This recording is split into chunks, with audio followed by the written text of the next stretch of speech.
Bienvenidos a la clase de las aneuploidías autosómicas. Aquí vamos a ver entonces aneuploidías de cromosomas que no son el 23. Esas son las aneuploidías de cromosoma sexual, ¿no?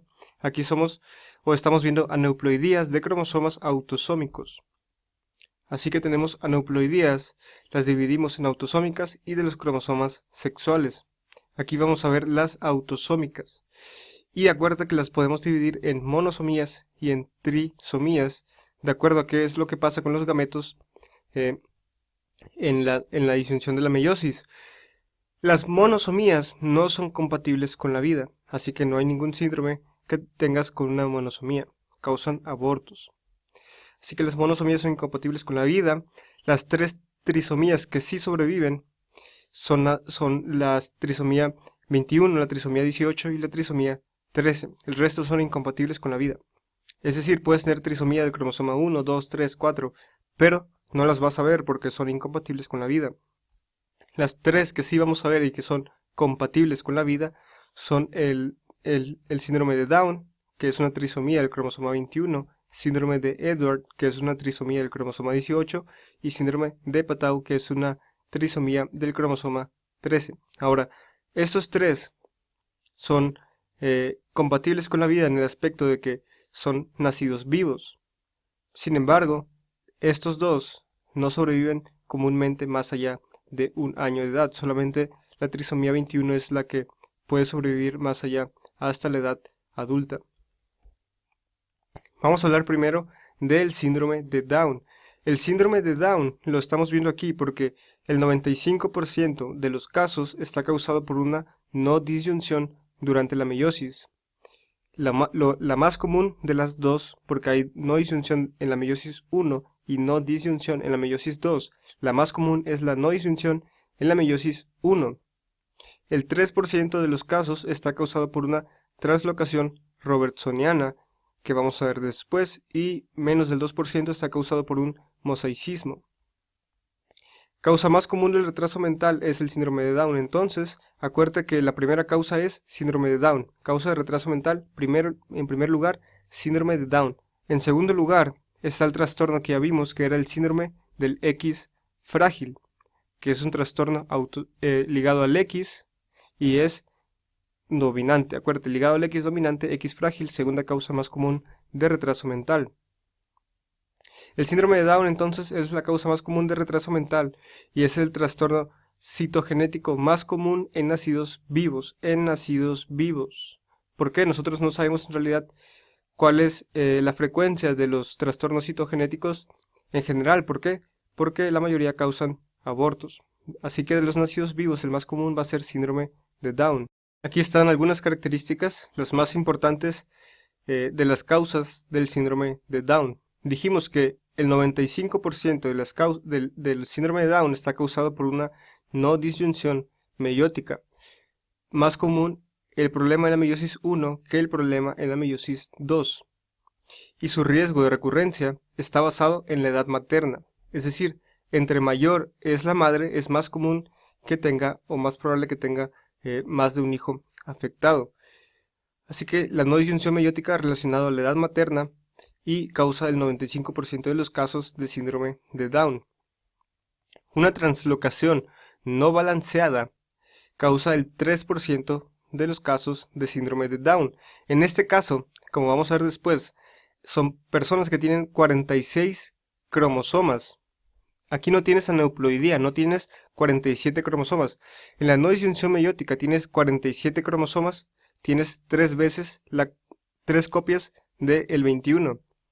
En la translocación no balanceada tienes 46 cromosomas, pero uno de los dos cromosomas 21 tiene una copia extra pegada o adherida a ese cromosoma.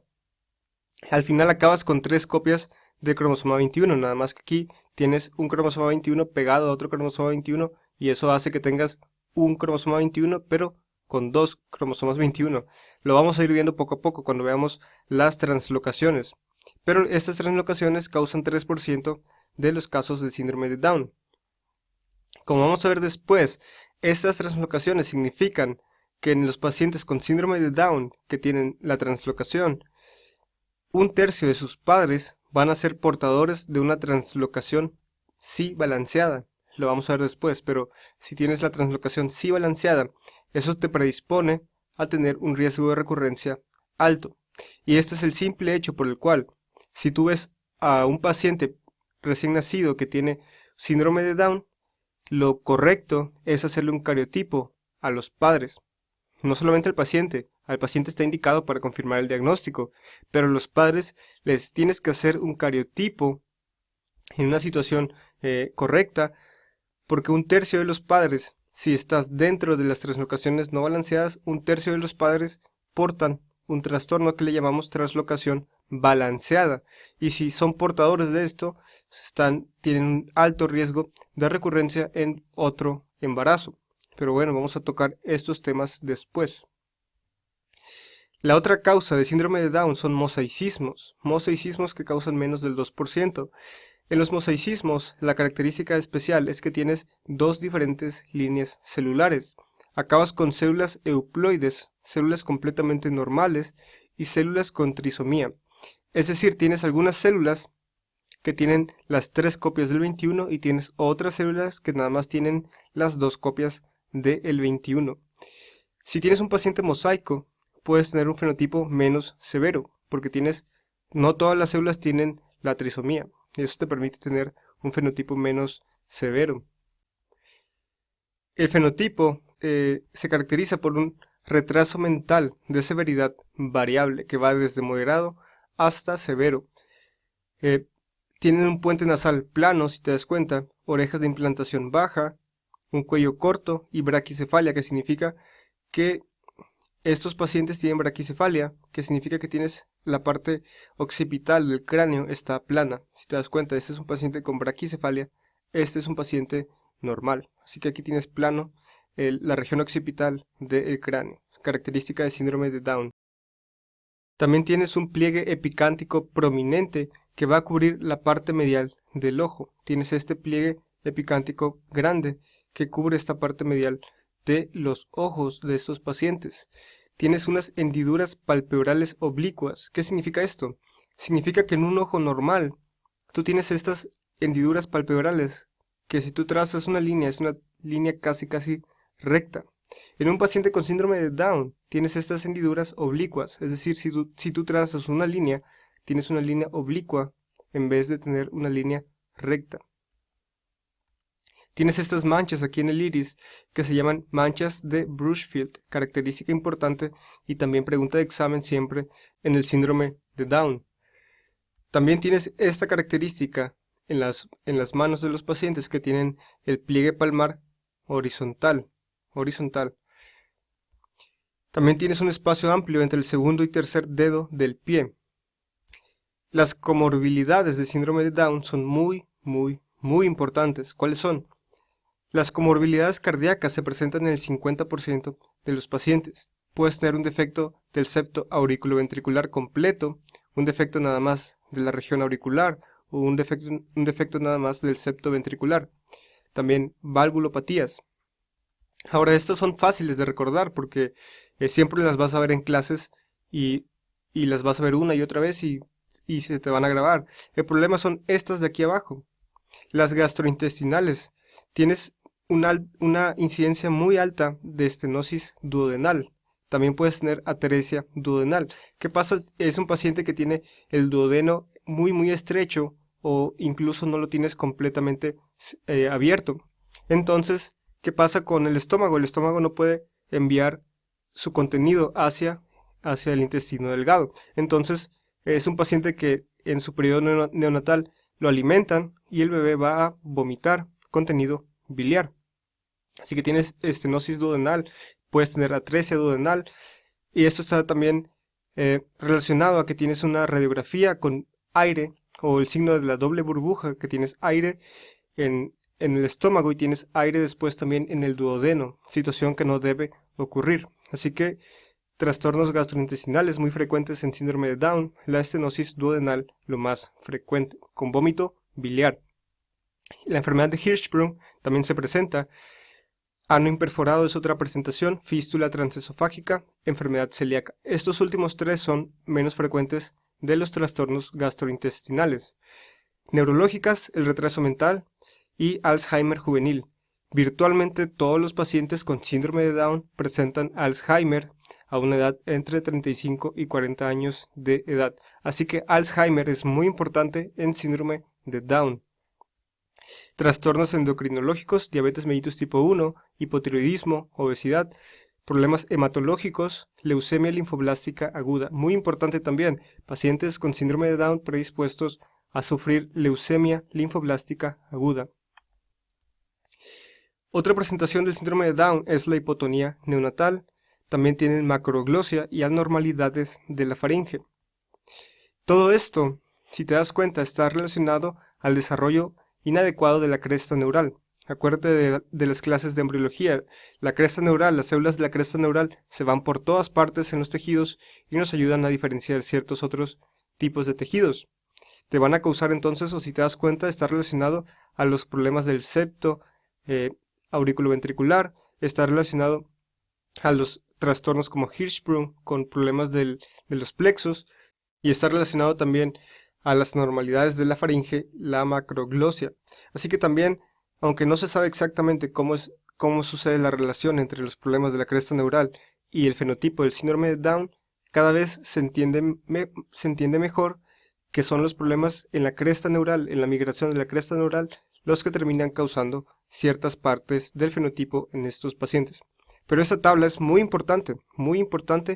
¿Por qué? Porque te ayuda mucho a diferenciar los trastornos del síndrome de Down de las otras dos aneuploidías que vamos a ver a continuación. Así que esta tabla es de suma importancia.